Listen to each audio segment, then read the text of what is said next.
ಇಲ್ಲ ನೀವು ಇದ್ರೊಳಗಡೆ ಯಾವುದೇ ಪಾತ್ರವನ್ನು ನಿಭಾಯಿಸಿಲ್ಲ, ನೀವು ಬಹಳ ಹಂಸ ಪಕ್ಷಿಯಂತೆ ಸತ್ಯವನ್ನೇ ನುಡಿತಕ್ಕಂಥವ್ರು, ಹಾಲಿನಂತೆ ಎಲ್ಲರೂ ಕೂಡ ಅನ್ಯಾಯ ಮಾಡದೇ ಇರತಕ್ಕಂಥವ್ರು ಅಂತ ಸಾಬೀತಾಗ್ಬಿಟ್ರೆ ನೀವು ಮತ್ತೆ ಸಚಿವ ಸ್ಥಾನವನ್ನ ಪಡೆದುಕೊಳ್ಳಿ, ನಮ್ದು ಯಾವುದೇ ವಿರೋಧ ಇಲ್ಲ.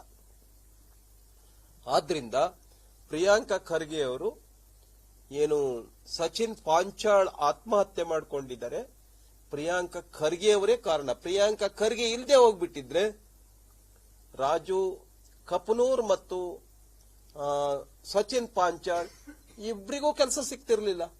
ಅವ್ರು ತಮ್ಮಷ್ಟಿಗೆ ತಾವು ದುಡಿಮೆಯನ್ನ ಮಾಡ್ಕೊಂಡಿರ್ತಿದ್ರು.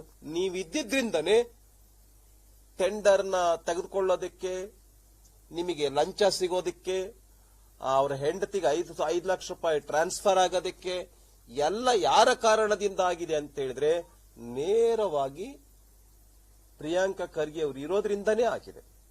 ಅವ್ರಿಲ್ದೆ ಹೋಗಿದ್ರೆ ಈ ಘಟನೆನೇ ಸಂಭವಿಸ್ತಾ ಇರಲಿಲ್ಲ. ಆದ್ರಿಂದ ಪ್ರಿಯಾಂಕಾ ಖರ್ಗೆ ರಾಜೀನಾಮೆಯನ್ನು ಕೊಡಬೇಕು ಅಂತೇಳಿ ಈ ಸಂದರ್ಭದಲ್ಲಿ ನಾನು ಹೇಳೋದಕ್ಕೆ ಬಯಸ್ತೇನೆ. ಈ ಲೆಟರ್ನಲ್ಲಿ ಇನ್ನೂ ಸಾಕಷ್ಟು ಉಲ್ಲೇಖಗಳಿದೆ. 12 ಕೋಟಿ ರೂಪಾಯಿ ಟೆಂಡರ್ ನ ಮಾತುಕತೆಯಾಗಿತ್ತು.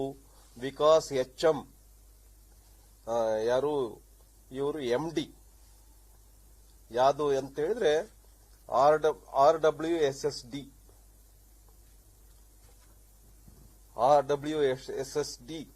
ವಿಕಾಸ್ HM MD ಇವ್ರ ಜೊತೆಯಲ್ಲಿ ಸುಮಾರು 12 ಕೋಟಿ ರೂಪಾಯಿ ಟೆಂಡರ್ ಹಾಕಿ ಈತ ರಾಜು ಕಪ್ನೂರ್ ಮಾಡಿಸಿಕೊಳ್ಳುವುದಾಗಿ ಹೇಳಿದ್ದ ಅಂತ ಹೇಳಿದ್ದಾನೆ ಸಚಿನ್. ಇದನ್ನು ಪಡೆಯೋದಕ್ಕೋಸ್ಕರವಾಗಿ 5% ದುಡ್ಡಿನ ಬೇಡಿಕೆಯನ್ನ ಇಟ್ಟಿದ್ದ. ನನಗೆ ಪ್ರಿಯಾಂಕಾ ಖರ್ಗೆ ಅವರು ಹೇಳಿದ ಮಾತು ದಾಟುವುದಿಲ್ಲ ಎಂದು ಹೇಳಿಕೊಂಡಿರುತ್ತಾನೆ. ಇದೆಲ್ಲ ಇದೆ. ಸುಮಾರು 5-6 ಬಾರಿ ಇಬ್ಬರು ಬೆಂಗಳೂರಿಗೆ ಹೋಗಿ ಮಾನ್ಯ ಮಂತ್ರಿಗಳ ಜೊತೆಗೆ ಭೇಟಿಯಾಗಿರುತ್ತೇವೆ. ಆದರೂ ಮಾನ್ಯ ಮಂತ್ರಿಗಳು ಅಂದಿನ ಸಿಇಒ ಇಜಾಜ್ ಹುಸೇನ್ ರವರಿಗೆ ಮೊಬೈಲ್ ಕಾಲ್ ಮೂಲಕ ಟೆಂಡರ್ ಮಾಡಿಕೊಡು ಎಂದು ಹೇಳಿರುತ್ತಾರೆ.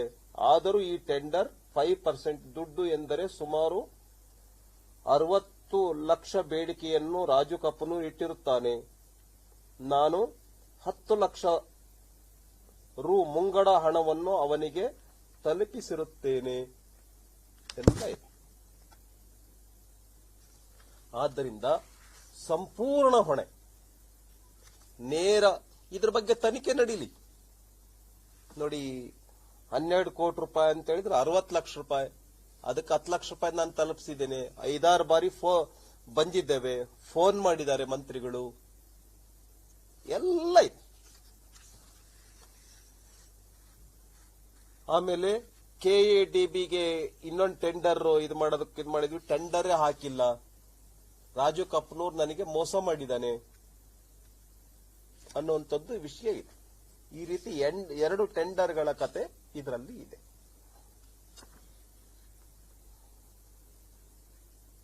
KIADB ಟೆಂಡರ್ ಅನ್ನು ಹಾಕದೇ ಇರುವುದನ್ನು ನನ್ನ ಹತ್ರ ಹೇಳಿರುವುದಿಲ್ಲ ಮತ್ತು ನನ್ನ ಕಾಲ್ ರಿಸೀವ್ ಮಾಡದೇ ಇರುತ್ತಾನೆ. ಸುಮಾರು ಸಾರಿ ಕಾಲ್ ಮಾಡಿದರೂ ಈತ ಮತ್ತೆ ಈತನ PM ವಿನಯ್ TP ರಿಸೀವ್ ಮಾಡದೇ ಇರುತ್ತಾರೆ. ಈ ವಿಷಯವನ್ನು ತಿಳಿದುಕೊಳ್ಳಲು ನಾನು ಮತ್ತು ರಾಜು ಕಪನೂರ್ ಗ್ಯಾಂಗ್ ಬೆಂಗಳೂರಿಗೆ ಬಂದಿರುತ್ತೇವೆ. ಅಲ್ಲಿ ವಿಚಾರಿಸಿದಾಗ ನಮಗೆ ತಿಳಿದು ಬಂದಿರುತ್ತದೆ ಟೆಂಡರ್ ಹಾಕದೆ ಫ್ರಾಡ್ ಮಾಡಿದ್ದಾರೆ ಎಂದು. ಹೀಗೆ ಒಂದು ದೊಡ್ಡ ದಂಧೆಯಾಗಿ ಮಾರ್ಪಟ್ಟಿದೆ. ಈ ಸರ್ಕಾರದಲ್ಲಿ ಈ ತರದ ಅನೇಕ ಪ್ರಕರಣಗಳು ಹೊರಗಡೆ ಬರ್ತಾ ಇದ್ದಾವೆ. ಸೇಮ್ ಯಾದಗಿರಿದೊಂದು ಘಟನೆ ಹೇಳ್ಬೋದು. ಪರಶುರಾಮ್ ಅಂತಕ್ಕಂತ PSI ವರ್ಗಾವಣೆಗೆ 25 ಲಕ್ಷ ರೂಪಾಯಿ ಹಣ ಕೊಟ್ಟಿದ್ದೆ, ವರ್ಗಾವಣೆ ಆಗಿಲ್ಲ. ಅಲ್ಲಿ MLA ಅವ್ರ ಬಗ್ಗೆ FIR ಮಾಡಕ್ ಹೋದ್ರೆ FIR ಮಾಡ್ಕೊಂಡಿರ್ಲಿಲ್ಲ. ಇದುವರೆಗೂ ಕೂಡ ಅಲ್ಲಿನ MLA ರಾಜೀನಾಮೆಯನ್ನ ಕೊಟ್ಟಿಲ್ಲ. ಸಂತೋಷ್ ಪಾಟೀಲ್ ನಾನು ಈಗ ತಾನೇ ಹೇಳಿದೆ. ಅದೇ ತರ ಚಂದ್ರಶೇಖರ್ ಅಂತಕ್ಕಂತ ಅಧಿಕಾರಿ ಬೆಳಗಾಂನಲ್ಲಿ ಆತ್ಮಹತ್ಯೆ ಮಾಡಿಕೊಂಡ ಮಹರ್ಷಿ ವಾಲ್ಮೀಕಿ ಅಭಿವೃದ್ಧಿ ನಿಗಮದಲ್ಲಿ ಆಗಿರ್ತಕ್ಕಂಥ ಭ್ರಷ್ಟಾಚಾರಕ್ಕೆ ಸಂಬಂಧಪಟ್ಟಂತೆ ಶಿವಮೊಗ್ಗದಲ್ಲಿ ಆತ್ಮಹತ್ಯೆ ಮಾಡ್ಕೊಂಡಿದ್ದಾರೆ. ಅದೇ ತರ ಮತ್ಯಾರ ಆತ್ಮಹತ್ಯೆ ಮಾಡ್ಕೊಂಡಿದ್ದಾರೆ ನಮ್ಗೆಲ್ರಿಗೂ ಕೂಡ ಗಮನಕ್ಕೆ ತರಕ್ಕೆ ನೋಡಿ. ರುದ್ರಣ್ಣ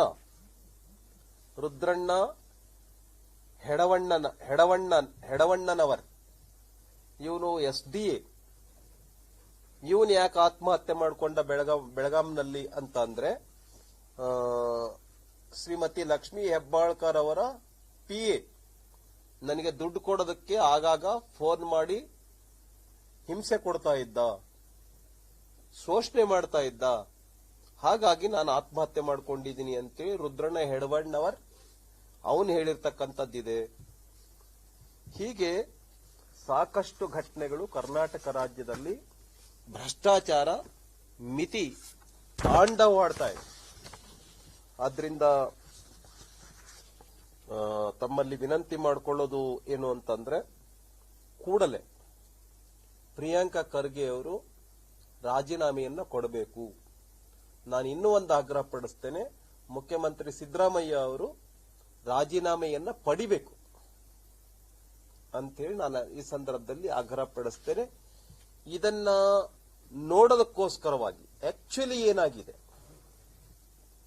ಅಂಥೇಳಿ ನಮ್ಮ ರಾಜ್ಯಾಧ್ಯಕ್ಷರ ನೇತೃತ್ವದ ಶ್ರೀಯುತ ವಿಜಯೇಂದ್ರ ಅವರ ನೇತೃತ್ವದಲ್ಲಿ, ನಮ್ಮ ಛಲವಾದಿ ನಾರಾಯಣ ಸ್ವಾಮಿ ಅವರ ನೇತೃತ್ವದಲ್ಲಿ ನಾನು, ನಮ್ಮ ಗುಲ್ಬರ್ಗದ ಶಾಸಕರಾಗಿರ್ತಕ್ಕಂಥ ಮತ್ತಿಮೋಡ್ ಅವರು, ಬಸವರಾಜ್ ಮತ್ತಿಮೋಡ್ ಅವರು, ನಮ್ಮ ಬೀದರ್ ಜಿಲ್ಲೆಯ ಶಾಸಕರಾಗಿರುವಂತ ಶ್ರೀಯುತ